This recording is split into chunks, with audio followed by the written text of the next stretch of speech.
হায়াত মৌতের মালিক আল্লাহ, ন্যূনতম সিকিউরিটি নিয়ে চলাও হলো সুন্নাহ। কিন্তু আমাদের লড়াইটা হলো, আমার মা স্বাভাবিকভাবেই কান্নাকাটি করেন, আমার পরিবার সবাই। তো আমি আমার মাকে বলেছি যে দেখো, মানে আমরা যে লড়াই নেমেছি, আমার একটা মনে হয় কি, কোনো রাজনীতিবিদের না বাসায় মৃত্যুটা হইতে পারে না, এটা কোনো ভালো মৃত্যু না। যিনি রাজনীতি করেন, যিনি লড়াই করেন, যিনি বিপ্লবী, যিনি সংগ্রামী, তার মৃত্যুটা হবে একটা সংগ্রামের মধ্য দিয়ে, একটা রাজপথে, একটা গ্লোরির মৃত্যু।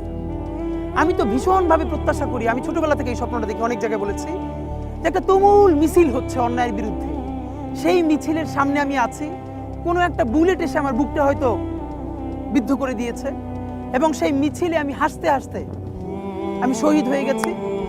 এবং সবাই যখন মৃত্যুটাকে ভীষণ ভয় পায়, আমি তখন হাসতে হাসতে আল্লাহর কাছে ভীষণ সন্তুষ্টি নিয়ে পৌঁছতে চাই যে আমি একটা ন্যূনতম ওই জীবনটা লিড করতে পারলাম, যে আমি একটা ইনসাফের হাসি নিয়ে আমি আমার আল্লাহর কাছে পৌঁছতে চাই।